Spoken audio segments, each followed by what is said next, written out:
everybody. Welcome to the Double Stuff Podcast. We are double the hosts, double the topics, and double the fun. And I'm Sarah. I'm Charity. I'm Alan. And I'm Dan. And today's episode, we're going to take a little step back, like 150 years step back. Wow. Yeah, so yeah, cast your mind back to the 1870s, because we're going to go back. Can I bring my iPhone? You could. You probably won't get any reception in Pioneer, Kansas. Oh boy. He burned as a witch. Or no, No, not in the 1870s. No, sorry. That's too modern. Sorry. That's like 1600s, isn't it? Yeah, you went. I went too far back. Let me catch up. Yeah, put that calico dress back on, Sherry. You're not going to get set on fire. Wow. I'd watch that. So, of course, I forgot that's Alan's his catchphrase. Well, I don't know if you guys are aware. If you live in Wichita or Kansas, you might know. But in July, Wichita turned 150 years old. All right. Happy birthday, Wichita. Yeah. So I never got an invite. No, I never got Nobody one. did because of COVID. Oh. Thank you, Okay. pandemic. Party's canceled.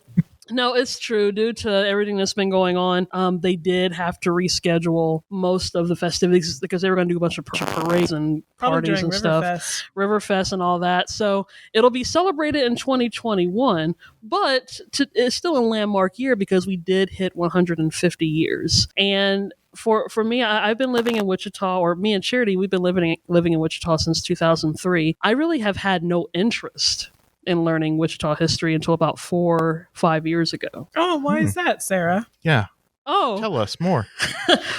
well, since you guys asked, the reason why I kind of got interested in it, well, one, I've always liked history. I've always enjoyed learning about the past. Sure. So I don't know. Do you Same guys? here. Yeah. You've always liked history. Not always, but once I came to a mental conclusion that all I'm doing is reading stories, and I love stories. And so once I could attribute historical figures as characters in a story, for some reason that clicked, and I all of a sudden took an enormous interest in history.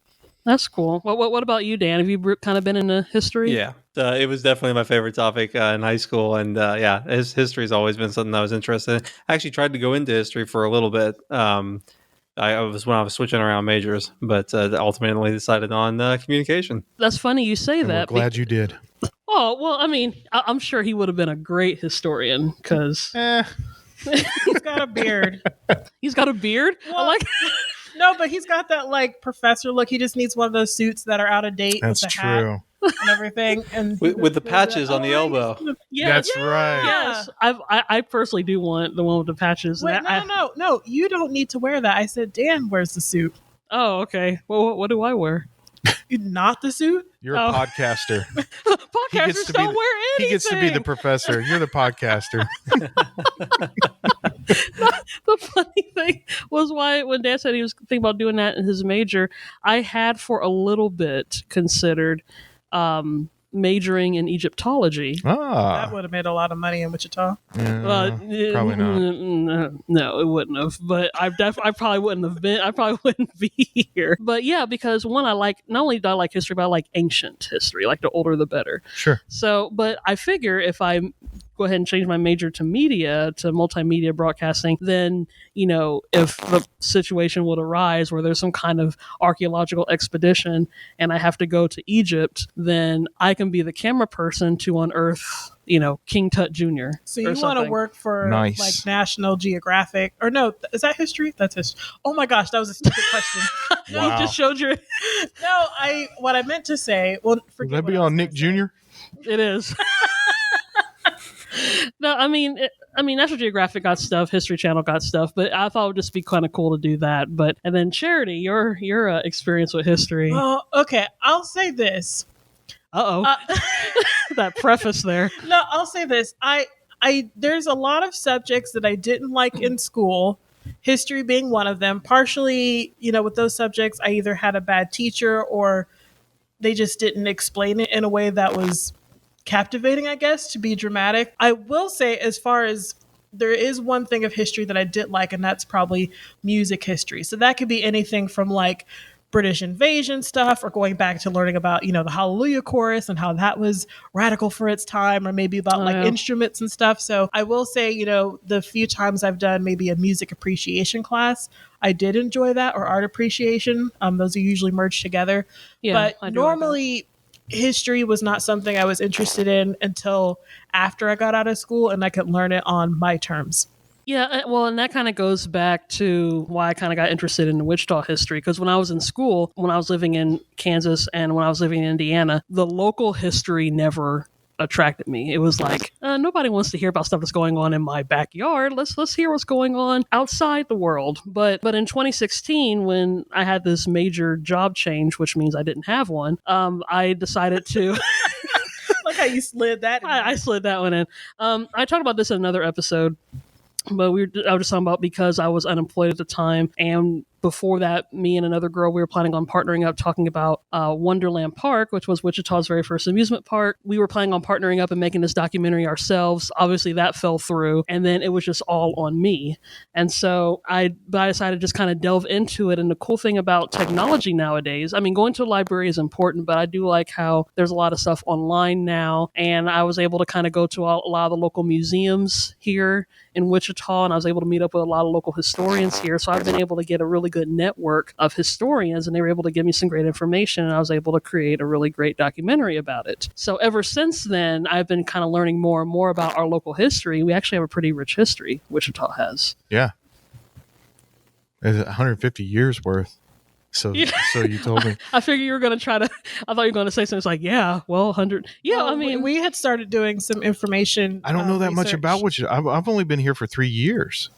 That's right. Well, let's say we had started doing some information research on the First United Methodist Church because they started at the same time. Yeah, the First United Methodist Church on 2nd and Broadway, they turn 150 as well. Oh.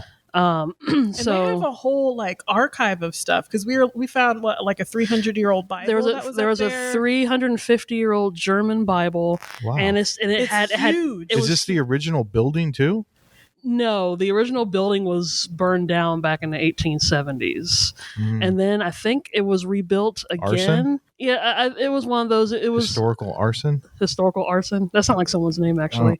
I must admit, I don't know all the background history to it because I thought some of it was protests for yeah. Oh, now we're getting was good. it prohibition or something? Oh. Well, I think it was they were brewing beer. Yeah, for Holy Communion. Yeah, see, I need to do some more research on that. My history's we had started. Well, the thing is, for you, Allie, you might not know a lot about the history here, but since you work at a station that has produced a lot of documentaries, you probably have started to learn a little bit. That's true, and also I do feel grateful that we're plugged into the community enough, or at least in the south central part of Kansas, that I have learned more about Wichita and the area surrounding. Like I know cities and counties around Wichita in the past 3 years that I've been here that I didn't even know that much about when I was growing up in Topeka, only because one, work kind of calls for it, and being part of the county commission and things like that, you hear about all the things that are going on. Yeah. So I know current events, but not necessarily historical. Well, current events soon become history, so you're just getting a jump start on learning the history. Well, I mean, even yesterday's news was way back 24 hours ago. But what about you, Dan? Have you done anything on Wichita or Kansas history? Well, or Floridian history now that he's away. No, not too much on Florida, but working there at public television, you learn things that you never even heard about, mostly more like recent history, but like Piatt Street, I hadn't known about that. All of it's really depressing, though. I find that's what we tend to focus on the most, whether it's like theme parks shutting down or stuff like that. But one thing that always caught my eye, I didn't realize that Wichita had flooded at one point.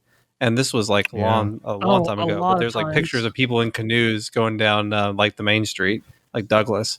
Yeah. Well, only because of, if you guys remember, there was a reel that we would air during county commission, during executive committees. Big Ditch about Mitch. Big Ditch Mitch. And when we moved here, coming from Southern California, I was driving down I-35 and I was like, this all looks very LA, like the LA River and things like that, the way that everything's sort of a concrete trough or whatever for all the water to flow through. And then during that reel that shows, I mean, the Mitch, I don't know his last name now. He passed. R.I.P. Mitch, Mitch, up in heaven. Up in heaven. Anyway, but he was saying that he got all of the plans from Los Angeles County, and they implemented all of what L.A. did for here, which makes sense because a lot of that infrastructure for water looks very Southern Californian. Well, I think that video, for anyone that's interested, don't quote me on this, it should be on the Sedgwick County YouTube website page. But shout out Sedgwick County. Since we were talking about, working at the local PBS station here in Wichita, because I've worked here for many years, whether during like the kids club events or just getting footage, I've gone to a lot of the museums here. So there's like the firehouse or fire station museum, there's the train museum, there's the World Treasures Museum, the Wichita Sedgwick County Historical Museum, Wichita Art Museum, Art Museum, aviation. We have a lot of there's museums 36 here. There's 36 museums just in proper Wichita. Yeah. Okay. So I feel like I've been to a good portion of those through Channel 8, getting footage or doing the kids club events or whatever. So I've learned different things here and there about Wichita history, because I think Wichita history is usually a class. If you grow up here in Wichita, that's an elementary school class. And by the time I moved here, I was in high school. So those classes had already passed me by, and I had, I came too late for that. So I think a lot of kids, Alan, you can correct me if I'm wrong. Did your kids take a Wichita history class? Because I didn't when I moved here. I think that's a younger class. They haven't really told me about specifically Wichita history. So maybe not Wichita, but probably Kansas history. That's probably a class. Yeah, they do. And in fact, they do the, I think a lot of schools do this where they'll, of course, not this year because of COVID, but they do, I think it's like fifth grade, maybe fifth and sixth grade, they'll do a chartered trip to Topeka and go to the State House and get a tour of the Capitol and things like that, which if you haven't been to, I mean, Kansas has a really nice Capitol, and it's super accessible. Yeah. It's not, you can pretty much drop in at any time. So, and see wonderful murals and a lot of historic legislation that has impacted the nation has happened here in Kansas. Well, when we were living in Indiana, on one of the field trips, we went to the main, like the state building. And that was pretty cool from what I remember. That's called paging, right? Oh, if you work at the state capitol. I did something in Indiana in elementary school, and all the kids got to sign up for it eventually because you got to miss school for the day, which is the only reason why most kids signed up. But it was like you and a friend or a partner or whatever went and you shadowed someone at the legislature. For a day. And it was super boring. But like you got to miss school, which is really cool. But like going in the Capitol building was always like, ooh, like it made you feel really important. Mommy, I want to be a lobbyist. You see that lobby? Just sit there. Ooh, very good. Well, kind of going because Dan was talking about a lot of the stuff that people tend to go by is they tend to learn the depressing side of history. And there's a lot of it, to be fair. No, there's a lot, but that's part of the reason why. That's why you put on your rose-colored glasses. Yeah, because everything just looks red now. Well, if they weren't stolen first. But if you want, sorry, did I cross the line? Yeah, Cherry just went extra depressing. But Dan, like next time you come into town, if you guys drive around the downtown Wichita area, there is so much history downtown. Because if you look, a lot of buildings downtown are still around, and a lot of them were 100, 110, 120 years ago. And it's really cool. I don't know if you guys know what ghost signs are. Do you ever heard that term? Charity knows by proxy because she lives with me. But well, and you told me about it. But go ahead. I don't know. What is it, Alan? Jeez, what are Sarah, these things? Tell me what a ghost sign I'll tell Dan because Dan looks inquisitive. Well, Dan, what a ghost sign is that kind of before the age of like billboards and stuff, people would paint their ads and signs on the sides of buildings and barns and all that kind of stuff. So if you were to drive in the downtown Wichita area, there are still some old buildings that have some of the original signs from 1895 or whatever that thankfully hasn't been painted over yet. But if you just drive around the downtown area, so many buildings, so much history. Like one of the ones that come to mind is I think this used to be called the Wichita Wholesale Grocery Company, which is now used to be the old Spaghetti Factory or the Spaghetti Works building. It's a set of apartments now, but if you look on the side, it still has some painting that says Wichita Wholesale Grocery Company, and I think the building was built in like 1895. It's one of the oldest buildings downtown, but it's just kind of cool to drive around that stuff. And for anyone listening, if you're interested in wanting to learn more information about Wichita history or just history in your area in general, I would definitely recommend newspapers.com. Now, if you live in Kansas, you actually get free access to it if you are a Kansas resident. WSU campus? Actually, WSU has a lot of Wichita history collections. You can totally check out there. Like Charity was mentioning, Wichita Sedgwick County Historical Museum. Shout out to them because we also do some great work for them too. Yeah, shout out to Jamie, one of our listeners. Yeah, so she'll be happy to hear that.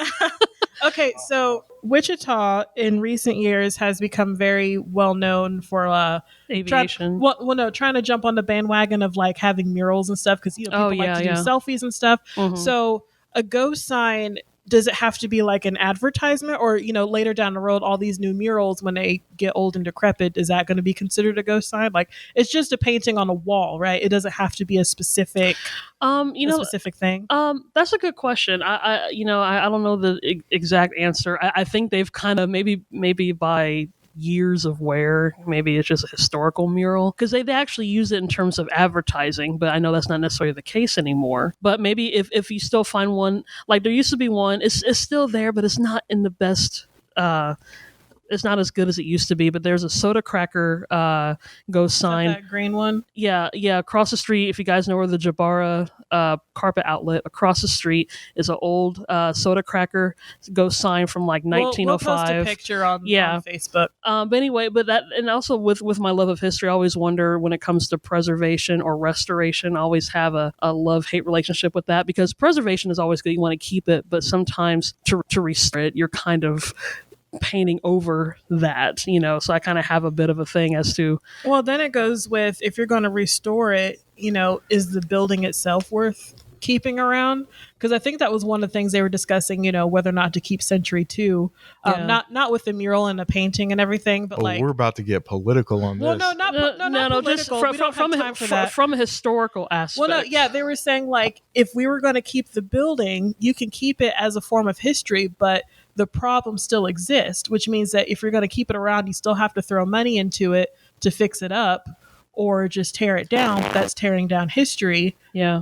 So if you're going to save a ghost sign, is the building that it's attached to still worth saving? That's a good question though. I mean, how valuable, because we put worth on historical items and historical artifacts. Yeah. And like you were saying, it costs money, and sometimes it can cost money and it can also inhibit progress as far as, like, we're not talking about a ghost sign, but let's say it is a ghost sign that's on a building. I just bought the building. I would like to do something different with the property. And then now what do we do? And this is where it gets into politics. Well, this is actually what you guys are talking about makes me think of, there's this Japanese technique. It's called Kintsugi, I believe is how it's pronounced, and it's gold repair is what it is. And when something would break, usually like pieces of bowls or cups or stuff like that, they would repair them instead of throwing them away with like gold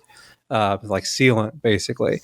And so it's the same thing, but it's also become something new, right? It's still that same bowl, but now it's like added to it. So we just need to get some gold plated buildings so that way they won't tear anything down. Well, and here in America, we don't reuse the buildings. Like if we want to do something new, we end up tearing it down. And then building something else. I said before in another episode, I went to Ireland with a school trip, and they have a bunch of old buildings that are still in use, and they'll, it's either a building that they turn into a brewery or a brewery that they turn into something different, but they sort of reuse the buildings. And I to a kid center. I mean, I assume that they're for the whole family. I assume that they're built to be reused, I guess, and maybe that's just the progression of how things were built back then versus now or whatever. But like, Well, here in America, we don't really do that. If we want something new, we just tear it down or build something different. Well, and we have an abundance of resources too, whereas other places might not. So, I mean, sometimes the utility of a building continues just due to the lack of resources. So, you continue to use the same facility. It might be, several hundred years old, where just here in America, and it could be because it's newer, but we also have it's also how it's been explained to me is it's cheaper to tear down and build up a new building than it is in order to meet codes and in order to meet everything else, than to try to rework an existing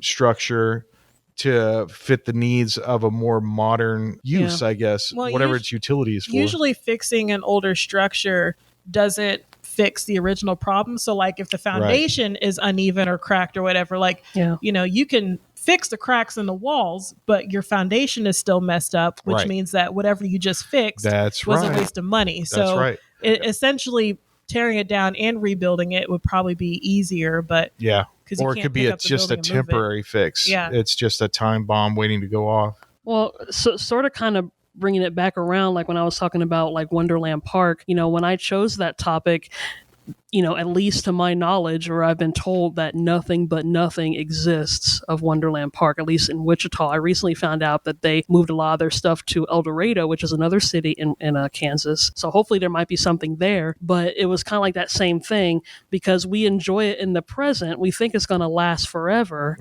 And so this is the 21st century me, because I wish people took more pictures back then. But you think it's going to be there forever, so you don't, you're used to it, and it becomes old hat, which is kind of what happened to Wonderland. The fun kind of wore off, and then of course World War I hit, and then the Depression hit, and it really didn't need to be there anymore. Well, one of the things you said, like the statues that were in the park, they weren't even real. So even if they wanted to save it, they can't save it anyway, because it was like it was made to be thrown away. It was not made to last in the first place. So it also has to do with how something is originally made too. So hopefully, kind of at least let people know about the history. We didn't get a chance to go into a lot of detail, but it gives you something to. Yeah, we got time. We got what, 3 hours? Nice 3-hour history podcast. But it's just kind of cool to learn about the past. I'm glad you did. I'm glad you brought it up. Yeah. And especially for somebody that's new to the area, hopefully we've brought up a couple of topics and that maybe they didn't know about. So thank you. Yeah, and gives you interest to want to research it on your own and just to spread that out. Yeah, I think that there's a lot of history in the area there to sort of be discovered. And I think that, there's a lot, obviously, with like what you say, 36 museums around there. There's a lot of resources in order to find out. Yeah, and there's so much I'm still learning. It'll take years and years. But hopefully you guys enjoyed it, and look forward to hearing some more history from you guys. And happy birthday, Wichita. Happy birthday, Wichita. Thanks for listening to today's episode. You can find other episodes at doublestuffpod.com or on your favorite podcast apps. You can also join the fun on social media on Facebook and Instagram at Double Stuff Podcast and on Twitter at Double Stuff P. That's the letter P.